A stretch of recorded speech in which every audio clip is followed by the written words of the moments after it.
Welcome to GK facts. Current में जानेंगे video के अंदर। देखिए अभी जो है कलवारी श्रेणी की सबमरीन वागीर ये नौसेना में शामिल हो गई है। ठीक है, काफ़ी इंपॉर्टेंट है नौसेना के लिए भी और हमारे देश के लिए भी। तो अभी जो है इसको किस में शामिल कर दिया गया है? नौसेना के अंदर शामिल कर दिया गया है। अब इसकी खासियत क्या है इसके ऊपर बात करेंगे। दूसरा, ये किस किस चीज को जो है सक्षम बनाती है वो जानेंगे। इसकी पावर कितनी है उसके ऊपर बात करेंगे। किसके द्वारा इसको बनाया गया, निर्माण करा गया इसका, वो जानेंगे। कुल मिला के टॉपिक काफी इंपॉर्टेंट है। 1-2 नंबर का क्वेश्चन है जो कि यहाँ से आपसे एग्जाम से पूछा जा सकता है। अगर आपको इसका पीडीएफ चाहिए तो वो आपको टेलीग्राम पर मिलेगा। टेलीग्राम का लिंक डिस्क्रिप्शन बॉक्स में दिया हुआ है, वहां से आप इसके पीडीएफ को प्राप्त कर सकते हैं। साथ में आप हमें वहां पे फेसबुक इंस्टाग्राम पर भी फॉलो कर सकते हैं। तीनों का लिंक डिस्क्रिप्शन में है। कोई डाउट्स होता है तो आप हमसे इन तीनों प्लेटफॉर्म में से किसी में भी पूछ सकते हैं। ठीक है, तो चलिए स्टार्ट करते हैं और जानते हैं कि आखिर में ये जो सबमरीन है, ठीक है, जिसको अभी नौसेना में शामिल कर दिया गया है, ये आखिर में क्या है। तो देखिए ध्यान रखिएगा कि प्रोजेक्ट 75, आपको पता होगा कि हमारे देश में एक प्रोजेक्ट चलाया जा रहा है जिसका नाम है प्रोजेक्ट 75। ठीक है, यानी कि 75। इसके तहत कलवारी श्रेणी की ये 5वीं पनडुब्बी है जिसको शामिल करा गया है। ठीक, याद रखिएगा इससे पहले जो 4 शामिल करी गई थी उनके ऊपर भी मैंने वीडियो बनाकर आपको दे रखी है, अगर वो नहीं देखी हो तो उसे भी देख लीजिएगा। तो ये इस श्रेणी की जो है 5वीं पनडुब्बी है जिसे अभी नौसेना में शामिल कर दिया गया है। अब ये जो पनडुब्बी है वागीर, ये कमीशन के कार्यक्रम में चीफ गेस्ट थे एडमिरल आर हरि कुमार, उनकी उपस्थिति में इसे नौसेना में शामिल करा गया था। याद रखिएगा कि चीफ गेस्ट है किसके? वगीर के, पनडुब्बी वगीर के कमीशन के कार्यक्रम में चीफ गेस्ट है, चीफ गेस्ट जो थे वो थे एडमिरल आर हरि कुमार, उनकी उपस्थिति में इसको जो है इसमें शामिल करा गया है। क्लियर है? एक तो आपको इस चीज को याद रखना है। क्लियर? अब आते हैं इसकी खासियत पर, यानी कि इसके बारे में क्या क्या इंपॉर्टेंट है। तो देखिए आईएनएस वगीर जो है वो एक नई रूप में 12 नवंबर 2020 को लॉन्च किया गया था इसको।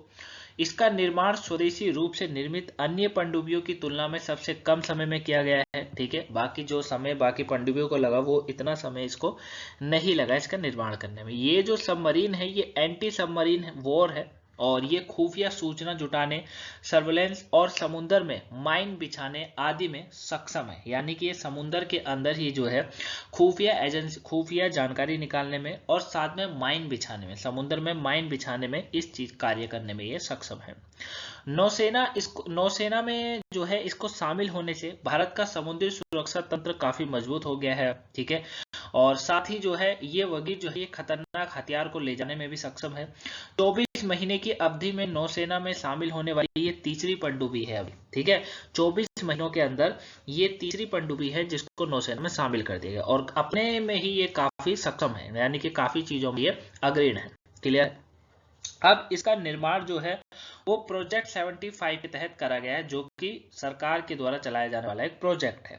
ठीक है, इसके तहत किया गया। भारतीय नौसेना में इस ऐसे समय में शामिल किया गया है जब हिंद महासागर में चीन का प्रभाव जो है तेजी से बढ़ता जा रहा है। ठीक है, तो अभी जो इसको लॉन्च करा है कहीं ना कहीं ये भी एक कारण था कि भैया जो चीन का प्रभाव तेजी से हिंद महासागर में पड़ता जा रहा है उसको कहीं ना कहीं कम करना था। क्लियर है? तो ये आप समझे होंगे कि इसकी खासियत क्या है। ठीक है, आगे बात करते हैं इसके ऊपर। अब इसमें और खासियत की बात करें तो देखिए आईएनएस वगीर जो है ये डीजल इलेक्ट्रॉनिक क्लास की सबमरीन है। ठीक है, जिसकी अधिकतम गति 37 किलोमीटर प्रति घंटे की रफ्तार है, यानी कि एक घंटे के अंदर जो है 37 किलोमीटर प्रति घंटे की रफ्तार से ये चलती है। ठीक है ना, डीजल इलेक्ट्रिक क्लास है, मतलब ये डीजल से चलने वाली है। आईएनएस वकील समुद्र की सतह पर एक बार में 12,000 किलोमीटर की दूरी तय कर सकती है और साथ ही समुद्र के भीतर अगर बात करेंगे तो 1,000 किलोमीटर तक का सफर ये तय कर सकती है। अगर समुद्र के ऊपर 12,000 है, समुद्र के अंदर जाते ही 1,000 हो जाएगी। समुद्र की गहराई में इसका प्रदर्शन की बात करेंगे तो यह 350 मीटर की गहराई तक जा सकती है। साथ ही लगातार 50 दिन तक समुद्र के भीतर रहने में भी सक्षम है। अगर इसको 50 दिन तक समुद्र के अंदर रखा जाएगा तो भी कोई दिक्कत नहीं होगी। ठीक है, ये इसकी अन्य खासियत है।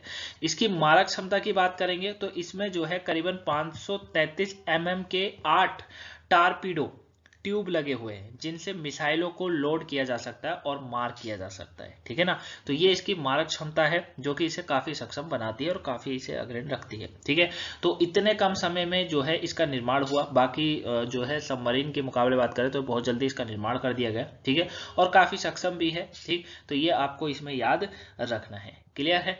आगे इसके अंदर देखिए क्या कहा जा रहा है। अब प्रोजेक्ट 75 की बात करें तो देखिए प्रोजेक्ट 75 के तहत जो है 6 सबमरीन का निर्माण कर रहा है, ठीक है। यानी कि भारत ने प्रोजेक्ट 75 के तहत 6 सबमरीन का निर्माण करने का निर्णय लिया है। आईएनएस वागीर इस श्रेणी की 5वीं सबमरीन है और इसके बाद अभी नौसेना में शामिल किया गया है। छठी और आखिरी पनडुब्बी जो है वो वागासीर करके है, जो कि लॉन्चिंग के बाद समुद्री परीक्षण के लिए उतारा जाएगा। भारत में इसका निर्माण मझगांव डाक शिप जो मझगांव का जो डाक है ना वहां पर हो रहा है, शिप बिल्डर्स लिमिटेड के द्वारा, ठीक है। मझगांव डाक शिप बिल्डर्स लिमिटेड जो है वो इस तरीके की पनडुब्बी को बनाने का कार्य कर रही है। 6 पनडुब्बियां उन्हीं के द्वारा निर्माण करी जा रही है, मुंबई द्वारा किया गया है और मैसेज नेवल ग्रुप और फ्रांस ने इसका सहयोग किया है। मतलब पूरी तरीके से तो वैसे तो ये स्वदेशी है। प्रोजेक्ट 75 का मतलब ये है, प्रोजेक्ट 75 का तात्पर्य यह है कि जिस पनडुब्बियों का निर्माण करा जा रहा है, ठीक है, जैसे 6 पनडुब्बियां है जिनका निर्माण अभी होगा, 5 का हो चुका है।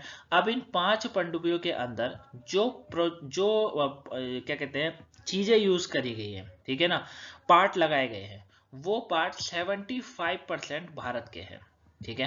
कितने 75% वो पार्ट किसके हैं, वो भारत में ही बनी हुई चीजों के लगाए गए हैं। तो इसीलिए प्रोजेक्ट 75 इसका नाम है, ठीक है, स्वदेशी रूप से विकसित करना। सबमरीन वागीर का इतिहास की अगर मैं बात करूं तो इसका इतिहास कहता है कि ये काफी पुराना है, ठीक है, और सबसे पहले 1 नवंबर 1973 को इसे कमीशन किया गया था। कई प्रकार का परिचालन मिशन और निवारक गश्त मिशनों में ये शामिल था और भारतीय नौसेना में लगभग 3 दशकों तक अपनी सेवाएं दे चुका है और 7 जनवरी 2001 को सेवा मुक्त कर दिया गया था इसको, ठीक है। तो ये इसका इतिहास है सबमरीन का, ठीक है। तो आई होप आप इसे अच्छे से जाने होंगे कि क्या ये टॉपिक था, ठीक है। और अभी एक और सबमरीन है जो कि शामिल करा जाएगा, अभी साल के एंड तक होता है या अगले साल तक होता है वो देखने वाली बात है, क्लियर है। तो आई होप आप इस टॉपिक को समझे होंगे तो वीडियो को लाइक सब्सक्राइब जो है जरूर कर दीजिएगा, ठीक है, और शेयर कर दीजिएगा वीडियो को ज़्यादा ताकि और वीडियो को पहुंच सके। और आज 7 बजे जो है आपको LIC की जो नई वैकेंसी आई हुई है उसके ऊपर वीडियो मिलने वाली है, तो उसे देखना मत भूलिएगा। अगर सुबह की वोकैबुलरी नहीं देखी हो तो उसे देख लीजिएगा, पेपर के पॉइंट ऑफ व्यू से इंपॉर्टेंट है। तब तक मिलेंगे नेक्स्ट वीडियो में। Thank you for watching guys, have a nice day, thanks for watching.